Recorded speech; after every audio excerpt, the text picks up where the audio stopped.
வீடியோவில் என்ன நடக்குதுன்னு சொல்லிட்டு பார்க்கலாம். வீடியோக்குள்ளே போகிறதுக்கு முன்னாடி நம்ம சேனலை லைக் அண்ட் சப்ஸ்கிரைப் பண்ணி சப்போர்ட் பண்ணுங்கள். வீடியோ வந்துட்டு செம்ம சூப்பராக இருக்குங்க. இவ்வளோ நாள் வந்துட்டு மாயா தப்பிச்சிட்டே இருந்தாங்களா, மாயாவுக்கு சரியான ஆப்புன்னு தான் சொல்லணும். அதுவும் நம்ம ரேவதி கையால் ஒவ்வொரு சீனும் பார்க்குறப்ப ரொம்ப இன்ட்ரெஸ்ட்டாக பயங்கர காமெடியாக இருந்துச்சு. ஃபஸ்ட்டு சீனில் வந்துட்டு ரேவதி வந்துட்டு தண்ணியில் மூழ்கிட்டே இருக்காங்க, உங்களுக்கு மூச்சு விட முடியல. கார்த்தி வந்துட்டு அந்த ஜெனரேட்டர் சவுண்டை கேட்டுட்டு கண்டுபிடிச்சி அந்த இடத்துக்கு வந்துடுறாங்க. சுற்றி முற்றி பார்க்குறாங்க, யாருமே இல்லை. சரி மாடிக்கு போகலாம் அப்படின்னு சொல்லிட்டு மாடிக்கு வந்துட்டு மேலே ஏறுறாங்க. அங்கே போய் பார்த்தா ரேவதியோட சவுண்டு கேட்குது. ஹெல்ப் ஹெல்ப், யாராவது வாங்க காப்பாற்றுங்க அப்படின்னு சொல்லிட்டு ரேவதி கத்திட்டு இருக்காங்க. உடனே கார்த்தி கண்டுபிடிச்சிடுறாங்க. ஓஹோ, இந்த டேங்க்குள்ளே தான் இருக்கா அப்படின்னு சொல்லிட்டு விறுவிறுன்னு மேலே ஏறுறாங்க. ரேவதி அப்படின்னு சொல்ல டக்குன்னு வந்துட்டு ரேவதி கார்த்தியை பார்க்குறாங்க. ராஜா, என்னை எப்படியாவது காப்பாற்று, யாரையும் என்னை இங்கே கொண்டு வந்து அடிச்சு போட்டாங்க அப்படின்னு சொல்ல, எதுக்கு கவலைப்படாத, என் கையை பிடிச்சிக்கோ அப்படின்னு சொல்லிட்டு கார்த்தி கையை நீட்டுறாங்க. ரேவதி வந்துட்டு கையை பிடிச்சிக்கிற கார்த்தி வந்துட்டு ஒரு வழியாக மேலே தூக்கி கட்டெல்லாம் வந்துட்டு அவுட்டு விடுறாங்க. ரேவதி வந்துட்டு அழுகுறாங்க. அழுகாத அப்படின்னு சொல்ல, யார் இப்படி பண்ணது, என்ன இதுக்கு தேவையில்லாமல் இப்படி கடத்துனாங்க, மாயா அவங்க தான் முக்கியமான விஷயம் பேசணும்னு சொல்லிட்டு என்னை கோவிலுக்கு வர சொன்னாங்க, ஆனால் வர்ற வழியில் இப்படி ஆயிடுச்சு அப்படின்னு சொல்லிட்டு கார்த்திகிட்ட சொல்கிறாங்க. உன்னை யார் இப்படி பண்ணாங்கன்னு எனக்கு நல்லாவே தெரியும் அப்படின்னு சொல்லிட்டு கார்த்தி சொல்கிறாங்க. யார் அப்படின்னு சொல்ல, அந்த மாயா தான் அப்படின்னு. எதுக்காக அவங்க இப்படி பண்ணணும், நான் உங்களுக்கு எதுவுமே பண்ணவே இல்லையே அப்படின்னு சொல்ல, நான் வந்துட்டு வாயால் சொன்ன நம்ப மாட்டேன், வா நானே உனக்கு ப்ரூவ் பண்ணுறேன் அப்படின்னு சொல்லிட்டு விறுவிறுன்னு மாயாவோட வீட்டுக்கு தான் கூட்டு போகிறாங்க. நீ உள்ளே வர வேணாம், வெளியிலே நில்லு அப்படின்னு சொல்லிட்டு ரேவதியை வெளியில் நிப்பாட்டி வைக்கிறாங்க. அங்கிட்டு ஆல்ரெடி மாயா பயங்கர டென்ஷனில் இருக்காங்க. கார்த்தியை பார்த்ததுமே கண்டுபடி திட்ட ஆரம்பிச்சிடுறாங்க. வாடா வா, எனக்கு முதல்லேருந்தே சந்தேகம்டா, கண்டிப்பாக நீ தான் என்னோட மகேஷை கடத்தி வச்சிருப்பேன்னு. எவ்வளோ தைரியம் இருந்தா நீ இந்த வேலை பார்த்துருப்ப, நான் வந்துட்டு உன்னை சொன்னப்பலாம் எனக்கு தெரியாது, அப்படி இப்படி நீ எப்படியெல்லாம் நடிச்ச, உன்னை நான் சும்மாவே விட மாட்டேன்டா அப்படின்னு சொல்ல, இங்கே பாரு நான் மறுபடியும் சொல்லிக்கிட்டு இருக்கேன், ரேவதி உயிரோட விளையாடாதன்னு, ஆனால் நீ வந்துட்டு இதையே தான் பண்ணிட்டு இருக்க அப்படின்னு சொல்கிறாங்க.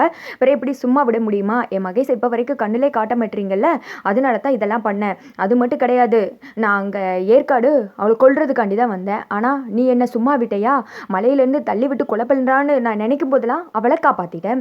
அதுக்கடுத்து இப்போ தண்ணியில் முக்கி சாகடிக்கலான்னு நினச்சேன். என்ன பிளான் பண்ணாலும் சரி, ஏதாவது ஒரு பண்ணி அவளை காப்பாற்றிடுறல, என் மகேஷை மட்டும் ஏதாவது ஆகட்டும், அப்புறம் இருக்கு உங்களுக்கு, உண்டு இல்லைன்னு பண்ணுறேனா இல்லையான்னு சொல்லிட்டு பாரு அப்படின்னு சொல்ல, ஏய் நீ என்னையாவது பண்ணி தொலை, அதுக்கு எனக்கு ஒன்றும் பிரச்சனை கிடையாது, நீ எதுக்கு தேவையில்லாமல் ரேவதியை வந்துட்டு மகேஷை கல்யாணம் பண்ணி வைக்க நினச்சேன், நீ தான் சொல்கிறல எனக்கு மகேஷ் வேணும், மகேஷை நானும் லவ் பண்ணுறோம் ஒன்றா இருக்கோன்னு சொல்லிட்டு, அப்புறம் எதுக்கு தேவையில்லாமல் ரேவதிக்கு கல்யாணம் பண்ணி வைக்கணும்னு நினச்சேன் அப்படின்னு சொல்ல, என்னப்பா இது வெறும் லவ் மட்டும் இருந்தால் போதுமா, பணம் வேணாமா, எங்களுக்கு பணம் வேணும், அதுக்கு தான் ரேவதி கிட்ட நல்லவங்க மாதிரி நடித்தோம், மகேஷை ரேவதியை லவ் பண்ண சொன்னேன், அது மாதிரியே அவனும் நான் சொன்ன பிளான் படி பக்காவாக நடந்துக்கிட்டான், ஆனால் நீ இருக்க பாரு, நீ மட்டும் குறுக்கால வரலனா இதெல்லாமே நடந்திருக்காது, இந்நேரத்துக்கு நாங்கள் செல்வ செழிப்பா சூப்பராக இருந்திருப்போம், எங்கள் கையில் பணம் நல்ல கோடிக்கணக்கில் வந்திருக்கோம், எல்லாம் ஒன்னால தண்டா அப்படின்னு சொல்லிட்டு கோவமாக திட்டுறாங்க. ஓஹோ, அப்போ இதெல்லாம் பணத்துக்காண்டி தான் அப்படின்னு சொல்ல, ஆமாம் பணத்துக்காண்டி தான் ரேவதியை நடித்து ஏமாற்றணும், கல்யாணம் பண்ணி கொஞ்ச நாளுக்கு அப்புறம் பணத்தெல்லாம் நாங்கள் அபேஸ் பண்ணிவிட்டு ரேவதியை கழட்டி விட்டுறலான்னு நினச்சோம், ஆனால் நீ எல்லாத்தையும் வந்துட்டு சொதப்பிட்டேல, ரேவதி கழுத்தில் மட்டும் நீ தாலி கட்டாமல் இருந்திருந்தேன்னு வச்சுக்கோ, இந்நேரம் நாங்கள் எப்படி இருந்திருப்போம் தெரியுமா, என் மகேஷை என்கிட்ட இருந்து பிரித்து என்னை இந்த மாதிரி தனியாக நின்று புலம்ப விட்டல, டேய் உன்னை பார்த்தாலே எனக்கு பத்துக்கிட்டு வருதுடா அப்படின்னு சொல்லிட்டு அப்படியே முறைச்சிக்கிட்டு பக்கத்தில் வர்றாங்க. திடீர்னு வந்துட்டு உண்மையை சொன்னதுக்கு ரொம்ப தேங்க்ஸ் அப்படின்னு சொல்லிட்டு கார்த்தி சொல்கிறாங்க. என்ன உண்மை அப்படின்னு சொல்லிட்டு மாயா முழிச்சுட்டே இருக்க ரேவதி உள்ளே என்ட்ரி கொடுக்குறாங்க.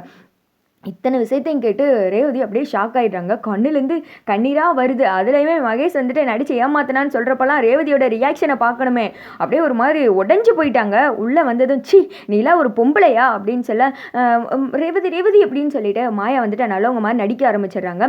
வாயை மூடு, கிட்டே எப்படியெல்லாம் நடிச்சிங்க, நான் உங்களை என்ன வேறு ஆள் மாதிரியா பார்த்தேன், என்னோட சொந்த குடும்பம் மாதிரி தானே பார்த்தேன், நீங்கள் எங்கள் வசதிக்கு இல்லைனாலும் பரவாயில்ல, உங்களுக்கு ஒரு நல்ல வாழ்க்கை அமைச்சு கொடுக்கணும் தானே நினச்சேன், ஆனால் நீங்கள் என்ன வெறும் காசு பழங்குற மிஷினா மட்டும்தான் பார்த்துருக்கீங்க, என்ன அதுவும் எப்படி தான் இந்த மாதிரி உறவுல போய் சொல்லி ஏமாத்த உங்களுக்குலாம் மனசு வருதோ தெரியல, பணத்துக்காக எவ்வளோ அசிங்கமால வேலை பார்த்துருக்கீங்க ரெண்டு பேரும் சேர்ந்துக்கிட்டு, இதில் மற்றவங்க எல்லாரையும் நீ குற்றவாளி ஆக்கிட்டு என்கிட்ட என்னென்னலாம் பேசுனேன், சரி உன்னை போய் நல்லவன் நம்பின பாரு, உன்னால என் அம்மா பேச்சை கூட கேட்காம நான் எப்படியெல்லாம் உங்களை கஷ்டப்படுத்திட்டேன், கடைசியில் பார்த்தா நீ தான் இருக்கிறதுலே கேவலமான ஜென்மமாக இருக்கு அப்படின்னு சொல்ல மாயா தெருதுன்னு முடிச்சுட்டே நின்றுட்டு இருக்காங்க.